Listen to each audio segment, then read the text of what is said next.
Please subscribe this channel. আমার সঙ্গে সঙ্গে প্রভুপাদের প্রণাম মন্ত্র বলতে পারেন বা আমার পরে পরে বলেন। নমো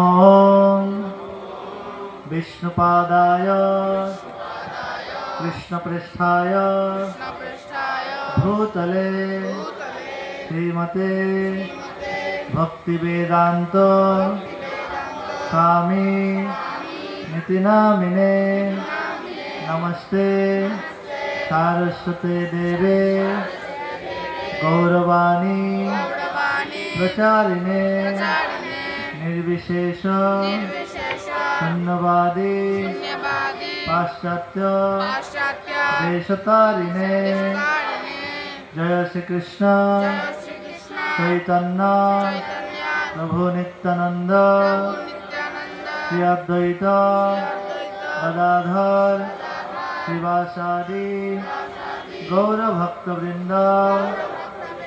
হরে কৃষ্ণ কৃষ্ণ কৃষ্ণ হরে হরে হরে রাম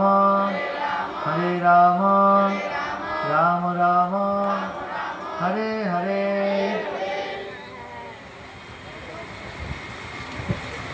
তা আমরা আগামীকাল জন্মাষ্টমী অনুষ্ঠান উদযাপন করব। আমরা এই জগৎবাসী যারা আমরা এই মর্তলোকে রয়েছে বা এই জগতে যারা আমরা আছি, আমাদের জন্য এটা অত্যন্ত সৌভাগ্যের এবং মানে যেটা বলা হচ্ছে অনর্পিতা চরিঞ্চিরাত করুণায় তীর্ণ কল। অনর্পিতা যেটা আগে কখনো দেওয়া হয়নি, সেই রকম একটা বস্তু কি না এই জগতে ভগবান জন্মতিথি দিয়েছেন। ভগবান হচ্ছে নিত্য, ভগবানের জন্ম নেই। ভগবান অর্জুনকে গীতাতে বলছেন অজ অপিশন অব্যয়াত্মা। অজ, আমি অজ, আমার জন্ম হয় না। ভূতানাম ঈশ্বর অপিশন প্রকৃতি সম অধিষ্ঠায় সম্ভবামি আত্মমায়া। আমার জন্ম হয় না, কিন্তু এই জগতে আমি লীলাবিলাস করার জন্য আত্মমায়াতে আমি এই জগতে প্রকটিত হই। আর আমরা জানি কেন প্রকটিত হন। পরিত্রাণায় সাধুনাম বিনাশায় চ দুষ্কৃতাম ধর্ম সংস্থাপনার্থায় সম্ভবামি যুগে যুগে।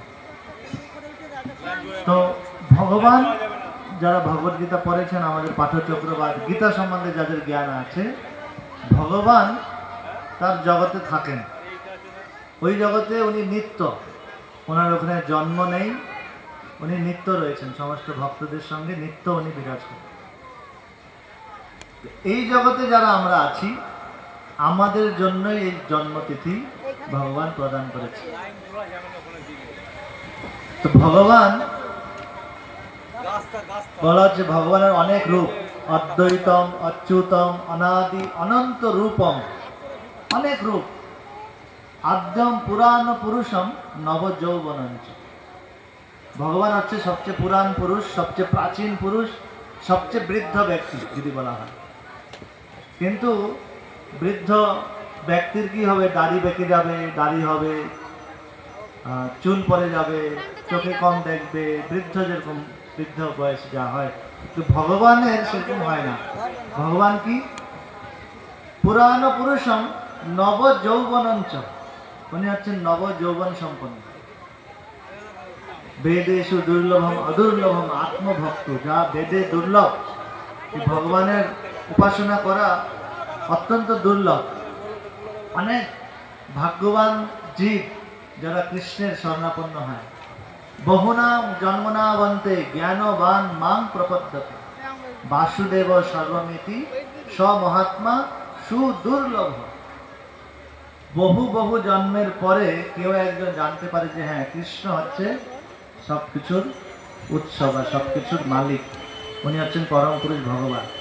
না হলে অন্য অন্য কিছুর উপাসনা হবে, শিব, কালী, দুর্গা, গণেশ। কৃষ্ণকে উপাসনা করার সেই মহাত্মা অত্যন্ত দুর্লভ। তা আপনারা যারা এখানে এসেছেন কৃষ্ণ জন্মাষ্টমী উদযাপন করবেন, কৃষ্ণকে জেনেছেন, এই যারা জানতে পেরেছে তাদেরকে বলা হচ্ছে গীতাতে, তারা হচ্ছে স্বমহাত্মা সুদুর্লভ। তা আমরা ভারতবাসী হিসাবে আমরা অত্যন্ত সৌভাগ্যবান সৌভাগ্যবতী যে জন্মতিথি পাচ্ছি ভগবান। প্রভুপাদ বিদেশে গেছেন প্রচার করতে, তো কৃষ্ণ শব্দই শুনে নেই কোনোদিন। তারা গড শুনেছে, গড, ভগবান শুনেছে।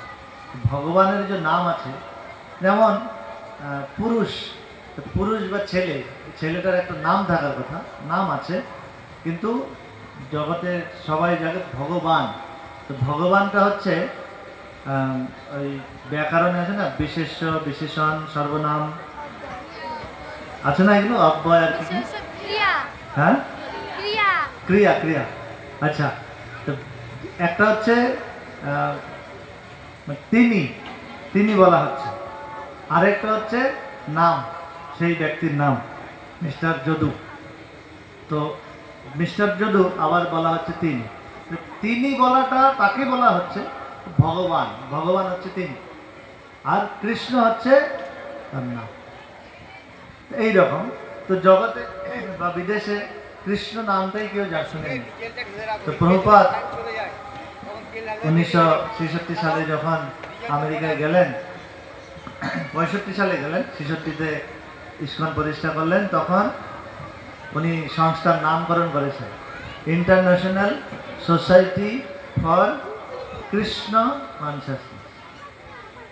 তো যখন রেজিস্টার হচ্ছে, অনেক রিপোর্টার, অনেক ব্যক্তিরা ছিল, প্রভুপাদকে জিজ্ঞাসা করছে, প্রভুপাদ আপনি এই যে কৃষ্ণটা বলছেন, এই কৃষ্ণটা কেউ চিনে না তো ভালো, আপনার এই কয়জন হয়তো চিনে, বাকি তো কেউ চিনে না, আপনি আপনার সোসাইটির নাম কেন international society for god consciousness দিচ্ছেন না?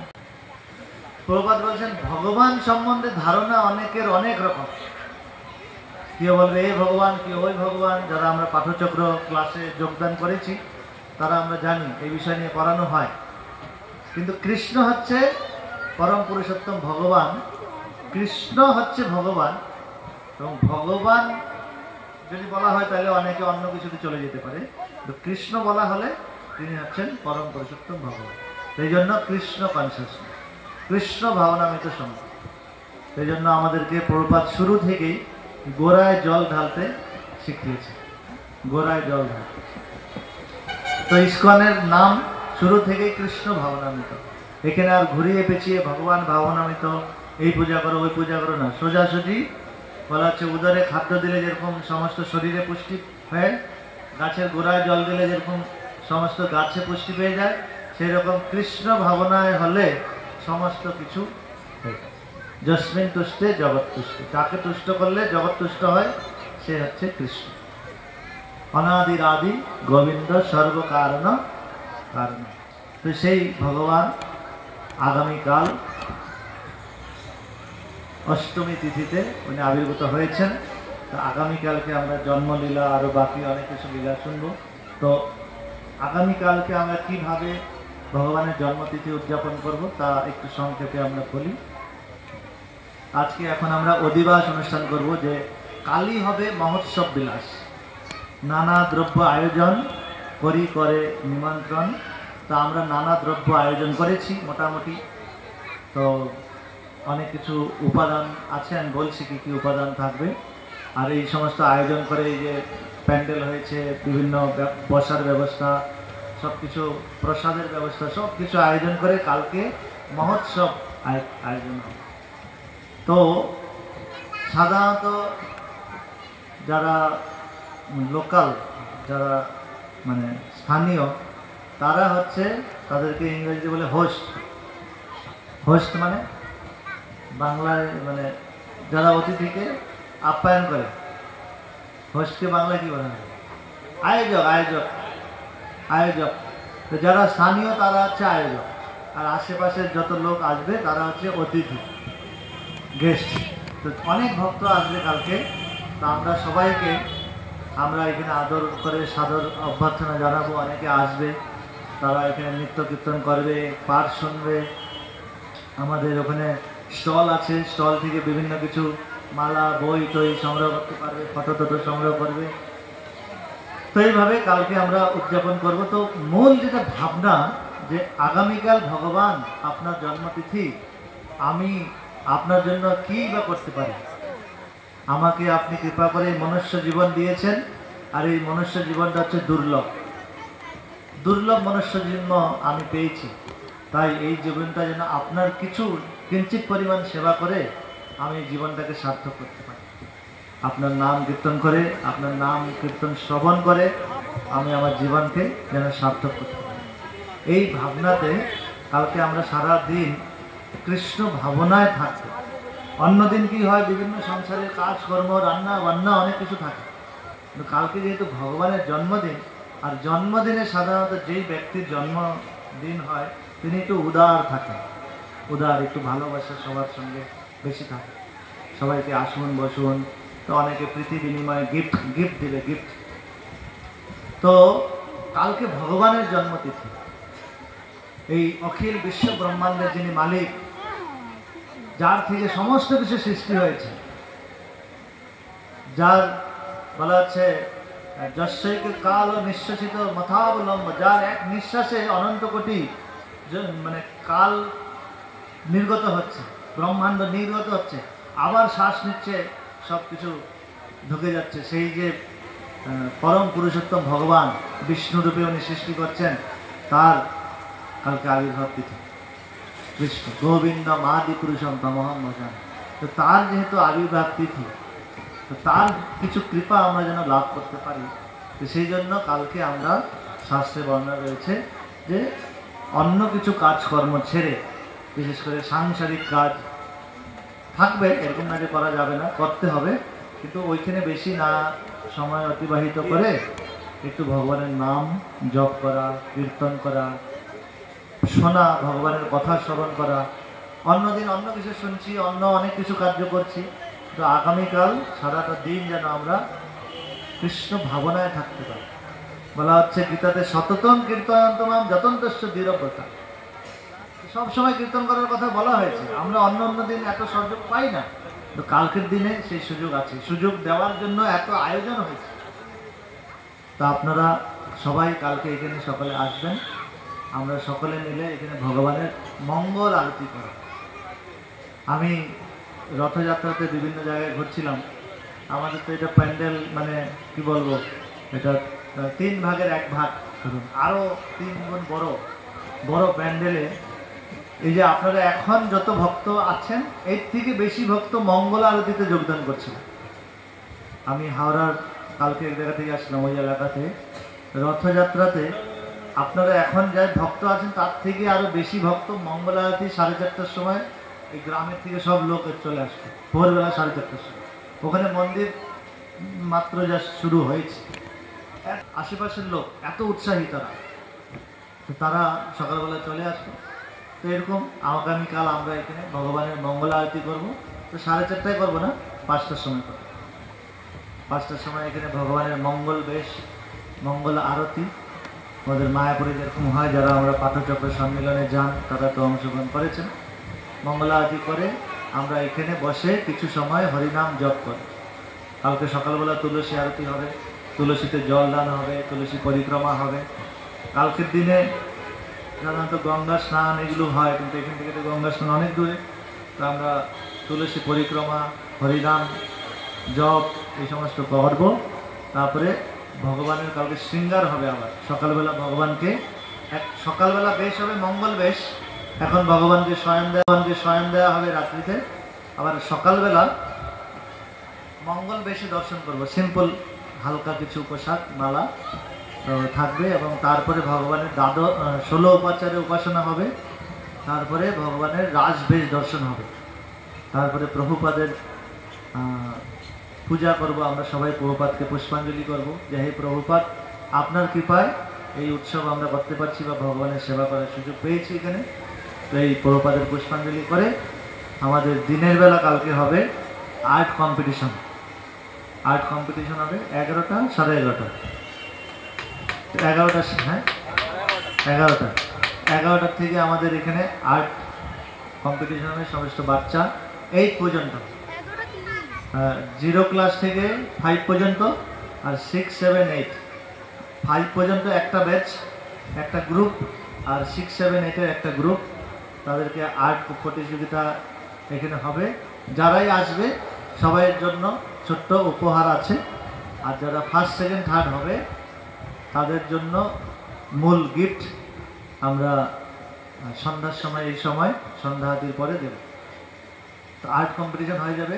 ওইটা হয়ে গেলে যারা আসবে সবাই উপবাস করবে না। সবাই মানে উপবাস সাধারণত বাইরের লোক করে না, ভক্তরা তো করে, বা যারা শ্রদ্ধালু তারা করে। আমি চাইবো এই অঞ্চলের সবাই উপবাস করবেন, চেষ্টা করবেন অন্তত পক্ষে। আর যারা করবে না উপবাস, বা বাচ্চারা তারা করবে না, তাদের জন্য কিছু প্রসাদের আয়োজন থাকবে দুপুরবেলা। যারা আর্ট কম্পিটিশনে আসবে বা পিতা মাতা অভিভাবকরা যারা আসবে তাদের জন্য প্রসাদের আয়োজন থাকবে। এবং ওইদিকে প্রসাদ চলতে থাকবে। আমরা যজ্ঞের প্রস্তুতি নেব। তো যজ্ঞ আমরা 2টো থেকে 2:30-টার মধ্যে বিশ্ব শান্তি যজ্ঞ আমরা করব।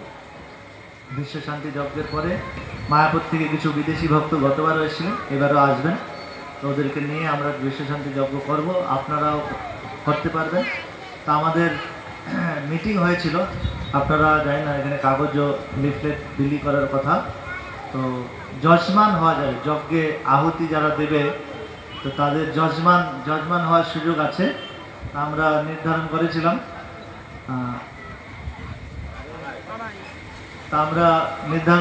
যারা এই অনুষ্ঠানের জন্য আর্থিকভাবে সহযোগিতা করবেন, অন্ততপক্ষে 2,500 টাকা এই অনুষ্ঠানের জন্য অনুদান দেবেন, তাদেরকে আমরা যজমান করব, মানে তারা আহুতি দেওয়ার সুযোগ পাবে।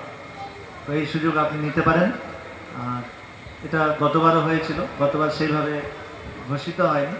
এই বছর এই সুযোগ আছে। সবাই যে কেউ একটু পরিষ্কার ধোয়া বস্ত্র পরে আসলেই তিনি যজ্ঞে আহুতি দিতে পারবেন। তো নিয়ম হচ্ছে যিনি 2,500 টাকা অন্তত পক্ষে, বেশি যারা দেবে তো অবশ্যই, তো তারা যজমান হতে পারে। তো যজ্ঞ করব। যজ্ঞের পরে আমরা নগর সংকীর্তন করব। আশা করি এই বছর বৃষ্টি হবে না, আজকে হচ্ছে না, গতবার তো বৃষ্টিতেই কেটে গেছে সব। তো নগর সংকীর্তন করে সন্ধ্যা আরতি, তারপরে কিছু সাংস্কৃতিক আরও অনুষ্ঠান আছে, কৃষ্ণের জন্মলীলা, নৃত্যনাটিকার মতন হবে। এবং তারপরে মায়াপুর থেকে গতবার এসেছিলেন শ্রীপাদ নন্দদুলাল প্রভু, ওনার মুখে আমরা কিছু কৃষ্ণ কথা শ্রবণ করি। এবং তারপরে ওনার কৃষ্ণ কথার পরেই আমরা অভিষেক করব, ভগবানের অভিষেক। আমরা চেষ্টা করছি 10টার মধ্যে অভিষেক শুরু করে দেব কালকে রাত্রে। 10টা থেকে 11:30, 12টার মধ্যে আমরা শুরু করে দেব। এবং 12টার সময় আমরা ভগবানকে ভোগ লাগাবো। ভগবান 12টার সময় জন্মগ্রহণ করবেন, তাকে ভোগ লাগাবো। এবং তারপরে মহা আরতি হবে। আশা করছি 12:30টার মধ্যে সব কিছু সম্পন্ন হয়ে যাবে। 12:30টার সময় আমরা অনুকল্প প্রসাদ দেব। যারা উপবাস থাকবেন, রাত্রি পর্যন্ত থাকবেন, সকলের জন্য প্রসাদের ব্যবস্থা থাকবে।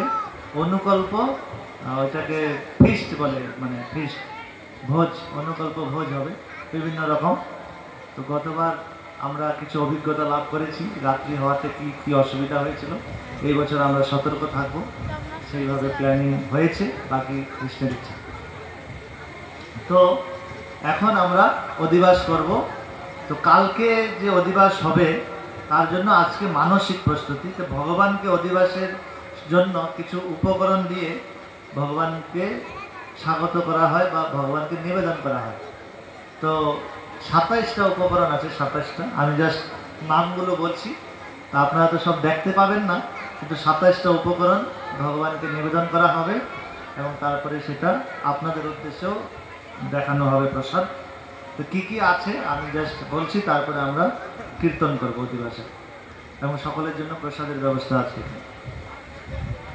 তো গঙ্গা মৃত্তিকা, গঙ্গা মাটি থাকবে, গন্ধ, চন্দন বাটা, পাথর বা শিলা, ধান থাকবে, কিছু ধান মানে মাঙ্গলিক দ্রব্য এগুলো, দুর্বা ঘাস, পুষ্প, ফল, দই থাকবে, ঘৃত ঘি থাকবে, রূপার স্বস্তিক, রূপার একটা স্বস্তিক চিহ্ন আছে, এটা কুমকুম লাগিয়ে ভগবানকে নিবেদন করতে হয়। সিন্দুর থাকবে, শঙ্খ নিবেদন হবে, কাজল, রোচনা এটা গরুর মাথার মধ্যে থাকে, এটা খুব খুব একটা দুর্লভ বস্তু। এটা পাওয়া, এত কিছু বাকিগুলো পাওয়া যায়, রোচনা পাওয়াটা খুব কঠিন একটা। সাদা সরিষা, স্বর্ণ, রূপা, তামা, ঘিয়ের প্রদীপ, আয়না, সুগন্ধি তেল, হলুদ, ছোট্ট কাপড়, সুতা, রুম, চামর, যেটা চামর দেওয়া হয়, চন্দন কাঠ এবং ঘৃতপ্রদীপ, যেটা লাস্টে আরতি হয়। এই কিছু 27টা উপকরণ ভগবানকে এখন এক এক করে নিবেদন করা হবে। আমরা ওইখানে কীর্তন করব। আপনাদের কাছে কাগজ দেওয়া হবে, আর কাগজ দেওয়া হচ্ছে আশেপাশে বইটা দেখে, কাগজ দেখে আমাদের জন্য।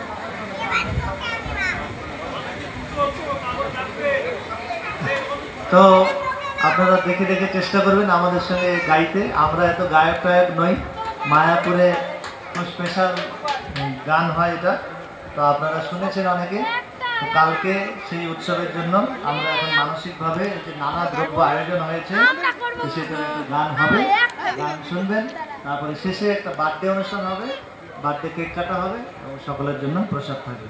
আশা করি 15-20 মিনিটে শেষ হয়ে যাবে। শ্রীকৃষ্ণ জন্মাষ্টমী অধিবাস অনুষ্ঠান কি, সমবেত ভক্তবৃন্দ কি, গৌরদেবানন্দে। हरे कृष्ण कृष्ण कृष्ण हरे हरे, हरे राम राम राम हरे हरे। जय श्रीला प्रभुपद की जय।